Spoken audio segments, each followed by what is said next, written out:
Hello and a warm welcome to Federal Special Program Capital Beat. The Indian Armed Forces early Wednesday carried out 24 precision missile strikes on 9 terror targets in Pakistan and Pakistan-occupied Kashmir, that is POK, including Muridke and Bahawalpur, which are the strongholds of terror groups Lashkar-e-Taiba and Jaish-e-Mohammed, respectively. Now, the attacks, which were carried out at 1:44 a.m. in the middle of the night, were in response to the terror attack in Pahalgam in Jammu and Kashmir's Anantnag district that claimed 26 lives, 25 Indians and one Nepali citizen. That was on April 22nd. Now, in an official statement, the Ministry of Defense confirmed hitting terrorist infrastructure in Pakistan and Pakistan-occupied Jammu and Kashmir, from where terrorist attacks against India have been planned and directed. Now, I'm going to quote exactly what the Defense Ministry has said, that our actions have been focused, measured, and non escalatory in nature. No Pakistan military facilities have been targeted. India has demonstrated considerable restraint in selection of targets and method of execution. Now, what all has happened post these precision strikes? There was a briefing by the armed forces, followed by a cabinet committee on security meeting. There was a cabinet meeting. Prime Minister has postponed his abroad trips. He was supposed to be going to Netherlands and Croatia.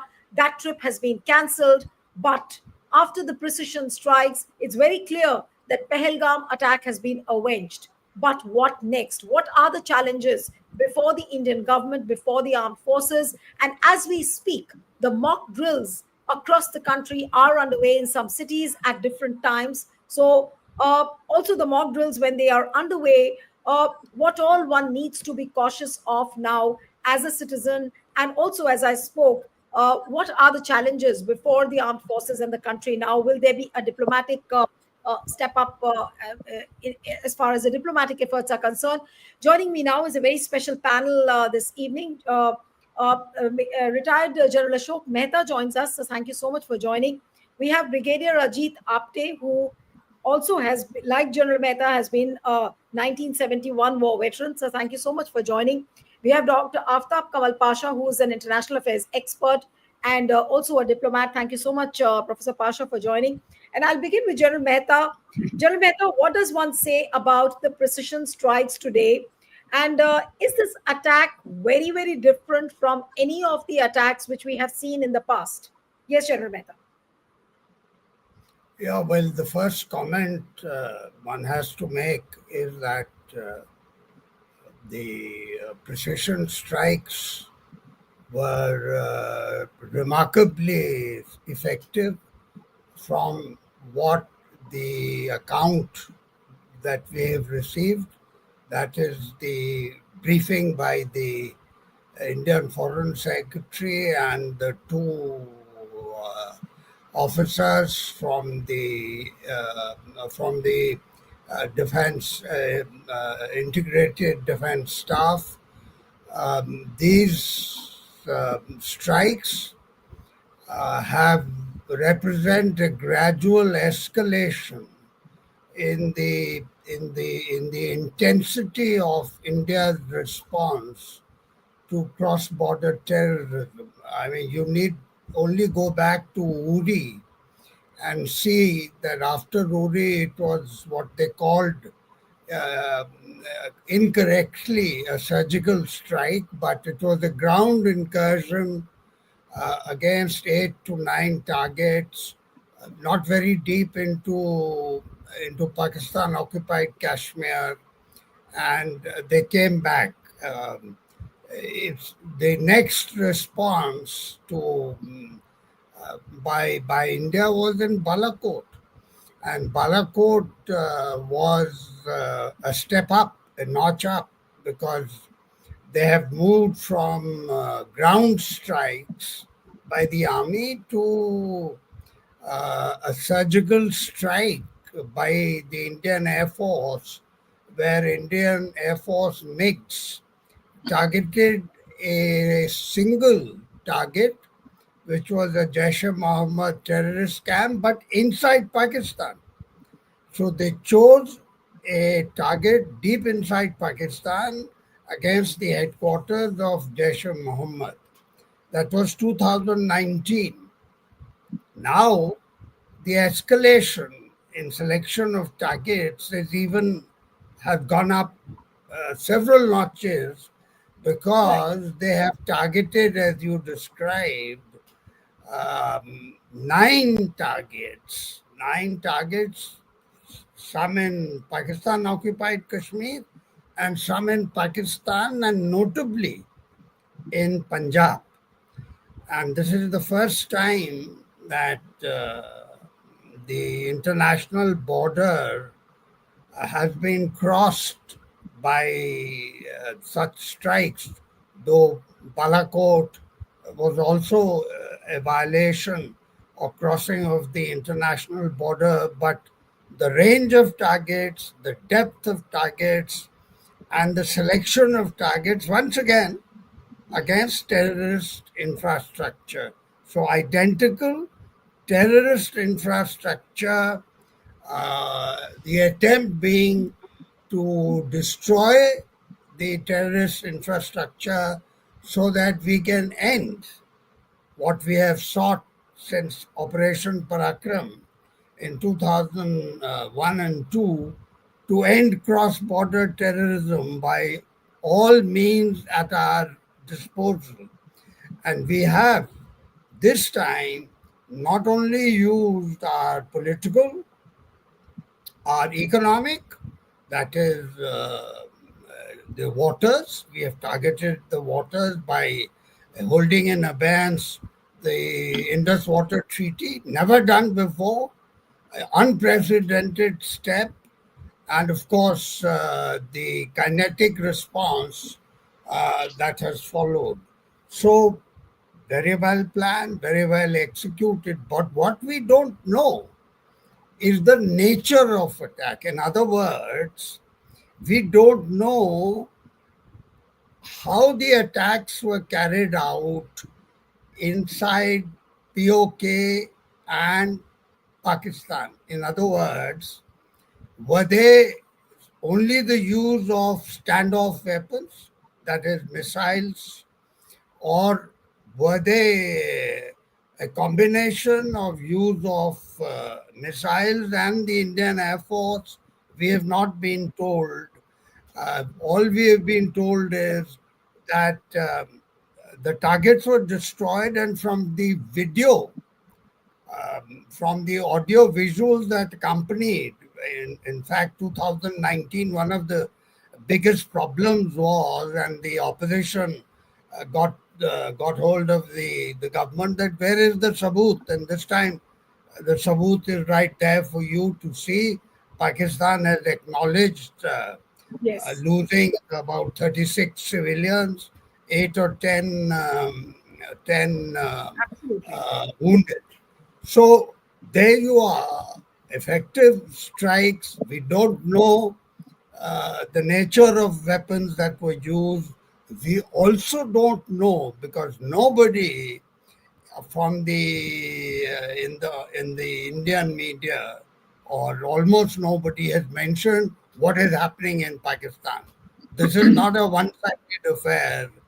This is something that we have done Right. in Pakistan, and there is the Pakistani response that, Absolutely. as we described ours as inevitable kinetic, there will be an inevitable response from Pakistan, because the Pakistan National Security Committee, chaired by the Prime Minister about an hour ago, they authorized the Pakistan military to respond for the breach of its sovereignty and territorial integrity in the manner it decides appropriate.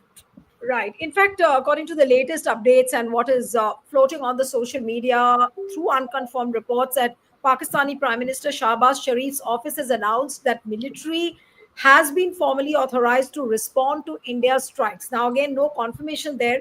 Then again, Jaish-e-Mohammed Maulana Masood Azhar has admitted that 10 of his family members have been killed. And in fact, he's issued a statement saying that he admits that 10 of his family members have been killed. in the midnight strikes. Now, coming to the diplomatic front, Professor Pasha, I'll come to you because I know you have to go at 4 o'clock, and then I'll come to Brigadier Apte. Professor Pasha, it seems that India has avenged the Pahalgam attack. But what next as far as the diplomatic offensive is concerned? Will India step up that effort, or will India try and come to the talking table? I don't know whether at all we see both the countries coming to any kind of situation where they'll talk at the table. But should it now this attack be now it should be followed up with a diplomatic dialogue or with some kind of a diplomacy? What could be those diplomatic efforts? Yeah, and see the surgical strike, that is the word I can use it, very precise locations of all these terrorist groups, 9 in total. They have been hit accurately with a combination of BrahMos missiles and the Air Force involving Rafale, Mirage, perhaps Su-30 also. So this is a very well organized military action which has taken Pakistan by surprise because they were not expecting, I think, the range of targets we identified and demolished in this operation. But behind the scene, you see the effort has been to localize this. It is only the terrorist infrastructure which has been targeted. The Indian spokesman, both military and civilian, they have emphasized that military installations were not targeted. So there was no intention of escalating into a war. So it is only the terrorist groups which were targeted. And this is in tune with our strategic partner, that is the United States, which appears to have played a very important role in this entire thing. If you see the reports, the American Secretary of State, have his statement. He said India has the right to take action against terrorists. And he also is reported to have said that Pakistan should not plan to launch any attack in response to this attack by India. This is very significant coming from, and he has followed this by talking to both the National Security Advisor of Pakistan and India. Ajit Doval also has spoken to him, and especially he has asked the Pakistani National Security Advisor to remain calm. And he said he is closely monitoring the situation between the two countries. And I hope this ends soon and will continue to engage both Indian and Pakistani leadership towards a peaceful resolution. So this is significant that what was expected from India, that has been done.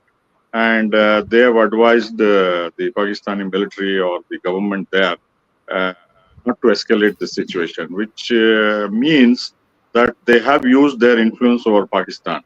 All said and done, I've been arguing from the very beginning that without American support, the Pakistani military or ISI cannot do anything, as confirmed by their defense minister and also their former foreign minister, Bilawal Bhutto, who acknowledged this recently that for 3 decades they had been doing this cross-border terrorism at the urging of America and Britain. So this is an open confirmation that they have been doing what India has been accusing Pakistan for decades, that it is the hotbed of terrorism. Another question which is there on everyone's mind is that now that the attack has taken place, India has retaliated. India doesn't have terror camps on which Pakistan can, retaliate back. So what could be Pakistan's next move? How will they strike back? Are we going to see a step up in the terror attacks? Will they plan something more horrendous or horrific? And does India need to be very, very cautious now? Because, of course, the Pahalgam has been avenged. But now do the challenges for India from here on increase? No, I don't think in the immediate future the Pakistanis would launch Pahalgam or similar kind of attacks. What they have been doing over the last 8 to 10 days is artillery firing along the line of control. They have targeted civilian areas and some military outposts. They have escalated the situation on the line LOC. And this may intensify to a certain extent. It is just indiscriminate firing over the mountains and some villages. It doesn't amount to much. Uh, that is the only thing I expect the Pakistanis to do. I don't think they would dare to launch major cross-border terrorist attack because they know the consequences, not only from India, which will mostly give a fitting reply, but also their American patrons would not allow Right. this to happen. No, but one thing which everyone knows is that countries like China, Turkey, they are all going to support Pakistan. So, with that kind of a support which Pakistan will get, will it be in a position to strike back India hard? See, there is a limit to what China and Turkey and Azerbaijan and other supporters of Pakistan can do. China can only deliver some weapons, some planes and other items, or what they have been manufacturing, like J-17, which is reported to have been shot down, one of them. So Turkey is also reported to have given some artillery shells, ammunition, etc., by the C-130 Hercules and a Navy ship which has come there to Karachi. But beyond that, sustaining a military campaign is not in the interest of Pakistan because from all the reports we get, it doesn't have the capability to sustain magnitude of war with India, which has much more lethal power. There's 1 to 10 comparison between the two countries, and the kind of hardware India can marshal, it cannot be matched because of the constraints they face. And also, there are reports of, differences between the military and the civilian leadership. We should not ignore that because the military has its own agenda of keeping the anti-India rhetoric and campaign. But the civilians know the consequences. They have to run the government. They have to run the show, which is economically very difficult for them. So diplomacy is their only option. And I don't think they will venture into any cross-border terrorism of the scale you think might be launched to avenge. Maybe LOC violation would persist for quite some time, but that will be responded to by the Indian forces. So as far as international diplomacy is concerned, you see the status quo will prevail, size that Pakistan should contain its So, support which to means that cross-border India terrorism. and Pakistan, so which means, Professor Pasha, that India and Pakistan will continue not to see each other eye to eye. There probably dialogue, forget the dialogue, but there is not going to be any kind of engagement. In the immediate future, that's what I see. Because of the Indus Water Treaty and diplomatic downgrading of the missions and trade and closure of the border, so on and so forth. This will persist because we aim to inflict pain on Pakistan. They should know the consequences of what they are doing. So if Right. we give up these options, Pakistan will go back to square one. They will Right. continue to feel that, India is important, we can take advantage of that. So the closure of the airspace, it is also hurting them, although our planes also have to make detour. But let us hope that China's friends, whether it is Turkey or China or even America, would prevail on them and better sense will prevail. Yeah. Right. I'll come to Brigadier Apte now. That since the Armed Forces press conference has taken place, there's a lot of buzz on the social media on the optics which played out, and that was that for the first time in Indian history, it is being said that the press conference featured senior women officers from the armed forces, including Sophia Qureshi of the Indian Army and Wing Commander Vaimika Singh of the Indian Air Force. They shared detailed insights about the operation, and then Foreign Secretary Vikram Misri also addressed the media. So, do you think that this has happened for the first time in the Indian history? At least that is what is being said on the social media, because you've been a war veteran, you've seen how things have happened in 1971. And now that you see these women officers addressing the media, detailing the operations, coming out with those details, do you think it's happening for the first time, Brigadier Apte? Well, yes, it is. To answer your question straight away, the Army and the Air Force young officers, the ladies were there. And as General Mehta very correctly brought out, and so also Dr. Aftab, you see, this is India's direct revenge for what happened at Pahalgam, where the terrorists actually singled out religion based and shot the men in front of the women. And therefore, Operation Sindoor, as planned by our Prime Minister,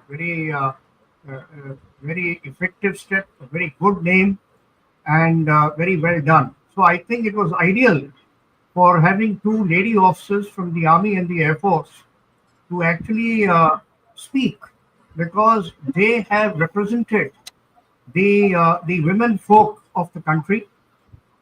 When you compare it to 1971, when I fought that war on the Eastern Front, that time the lady officers were not there in the Indian Army except for the Army Medical Corps, and the lady officers got inducted to the Short Service Commission. First time was in 1991 from the Officers Training School, now the Officers Training Academy at Chennai, or the earlier Madras. But just to take something from what General Mehta had said, and so also Dr. Aftab, there's been a wonderful calculated strike. It's got a variety of targets which range from close range to as far as nearly 200 kilometers.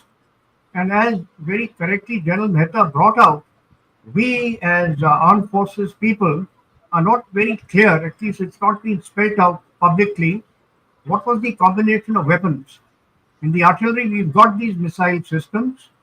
I don't want to name them, but we all know what are their ranges. I know what they are. And we've also got the air-delivered missiles, that's by the Air Force, who can deliver it from a standoff distance. So obviously, there's been a combination of weapon systems and delivery systems which have been used effectively on the night between Tuesday and Wednesday. And the response from the Pakistani side is that presently they are shattered. They are dazed. Probably they never expected India to take this initiative. And we are all aware. In fact, if you go back to 65 and 71, Pakistan has had the habit of launching preemptive airstrikes and starting the war. In December 71, Yahya Khan was propelled to take action by launching the preemptive strike on the 3rd. So when you spoke about the mock drills, it was evident that India doesn't want to be taken by surprise.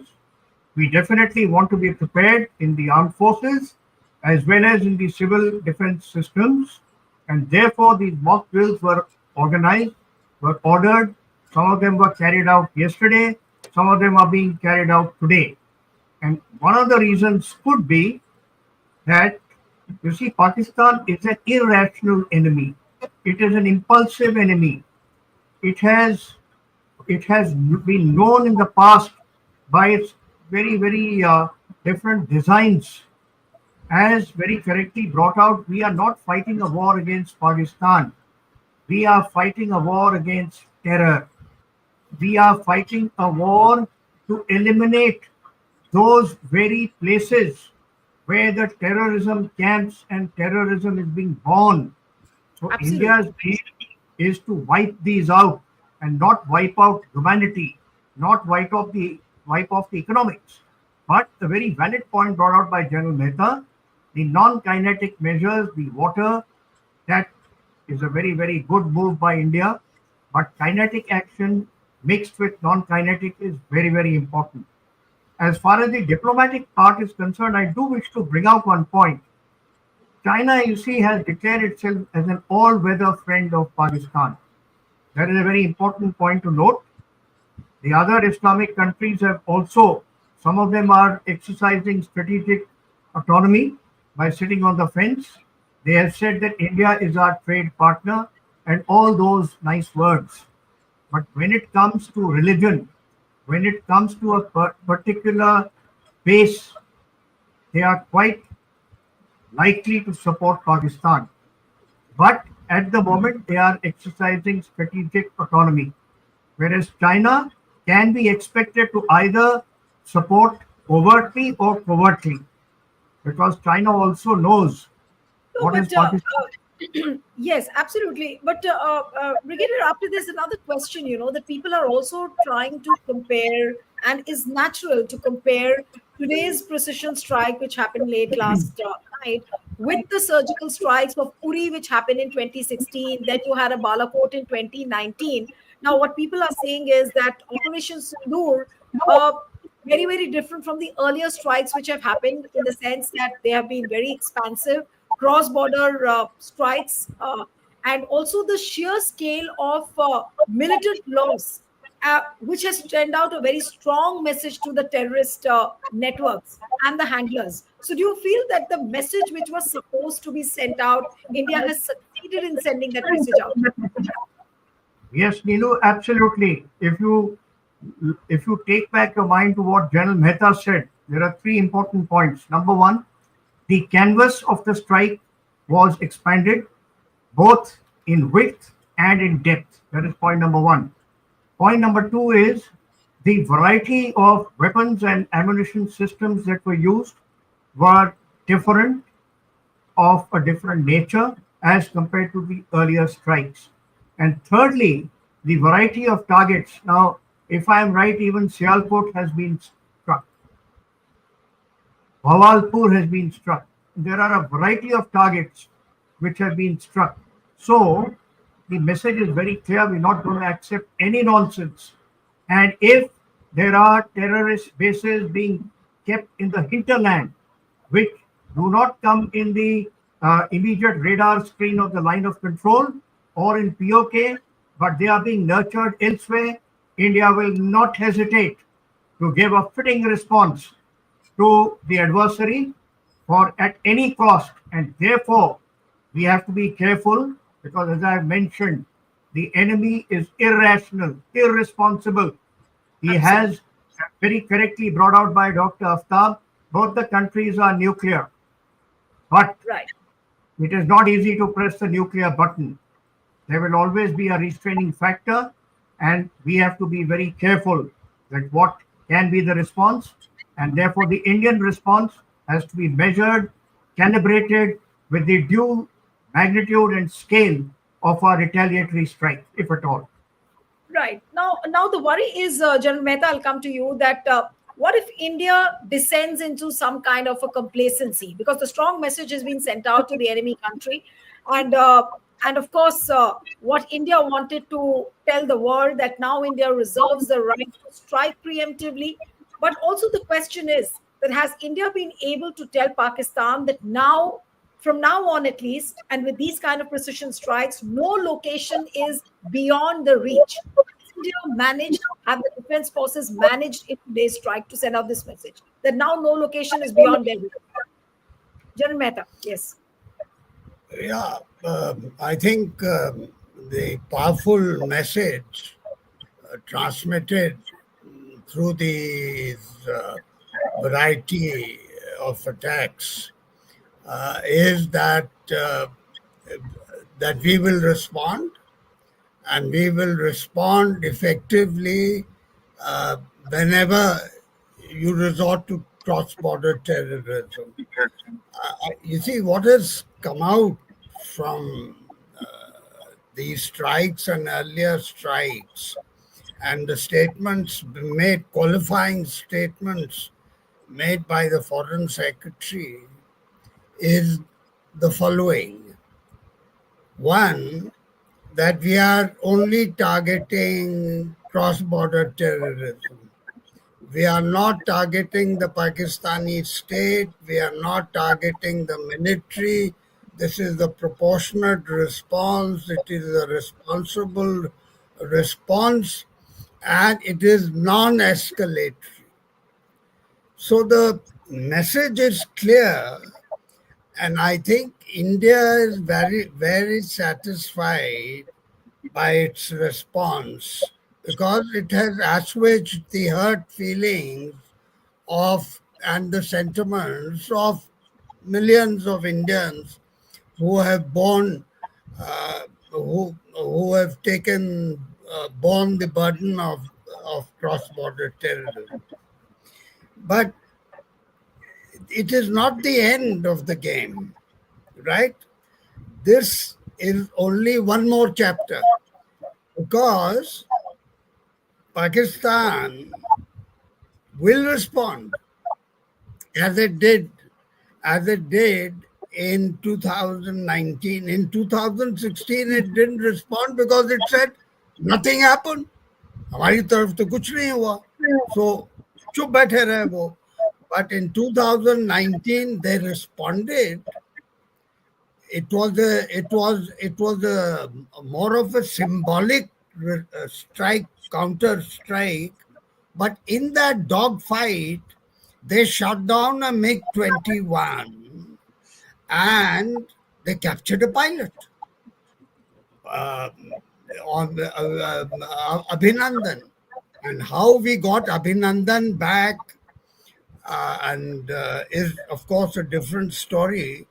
But the fact is that the Pakistani response had consequences for India, although it was symbolic, and Pakistan, like India, after the strike, had said that this is all, our military operations are over, and we don't intend to take them further. Abhinandan had been released in the meantime, so it all ended happily there at that time. In this case, that is not the case because, firstly, we don't know whether any aircraft have been down this time. What is the consequence? We only have the Indian version. We don't have the Pakistani version of what happened. And if the response is inevitable, the challenge for Pakistan this time is, where is my target?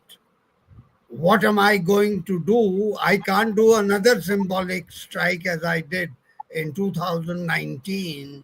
I have been hit at 9 places by standoff weapons or the Air Force. So they may they may select military targets because they won't hit civilian targets. They will hit, as I think Pakistani commentators have said, that they have targeted a battalion headquarter and a brigade headquarter across in Jammu and Kashmir. Now, this is what they are claiming. So, the response, which may not come tomorrow, as it came in Balakot, it was immediate the next day. Now, because they know India is ready, and there is one more factor. There is the factor about air defense. Pakistani air defense has proved ineffective because our missiles got through. All the missiles and the drones, Pakistan has not said it shot down any missiles. On Yes. the other hand, India's layered missile defense includes the S-400. So Pakistan is aware of that. Pakistan is aware of the consequences of its retaliatory strike. So those consequences will cost Pakistan. And because they will cost Pakistan, there is the likelihood of escalation. It will not stop like it did in Balakot, that Pakistan did the symbolic strike. It said we have ended the operation. And India is this time, unlike 2019, said we are ready to respond if there is a Pakistani misadventure. In 2019, after it struck Balakot, it said it is the end of our operation. Pakistan, after the symbolic strike, said we end the operation. But this time, the possibility of escalation is much, much higher. And Right. because So, of so that from what you're danger, saying, right, from what you're saying, General Mehta, it's very clear, and I'll come for the concluding remarks to Brigadier Apte, that many TV channels and in fact the media platforms, they are saying that uh, it's a non-escalatory precision strike. So why are we calling it non-escalatory? And towards the end, what I want to ask you is that now since the attack has taken place, what next now for the Indian government and the armed forces? Brigadier Apte. See, the point is this, that we have struck. We have struck uh, between Tuesday and Wednesday night and called it as our response to what happened at Pahalgam. As far as the Pakistanis are concerned, what they reiterated about a fortnight ago, that they never did anything at Pahalgam. You see, that was their stand.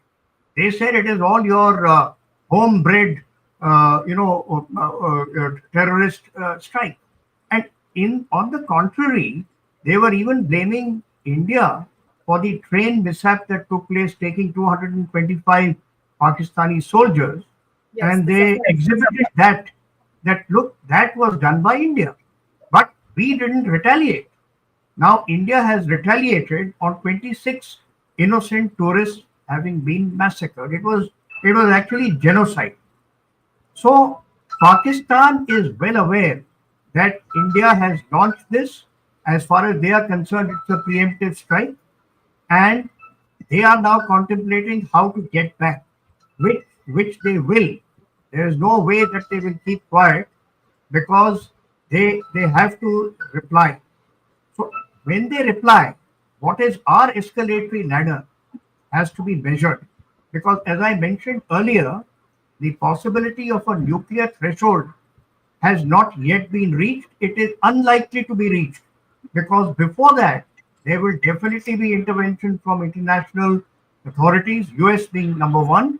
Look at it, between Ukraine and Russia, there's been no nuclear threshold as yet, and they've been fighting for 3 years plus.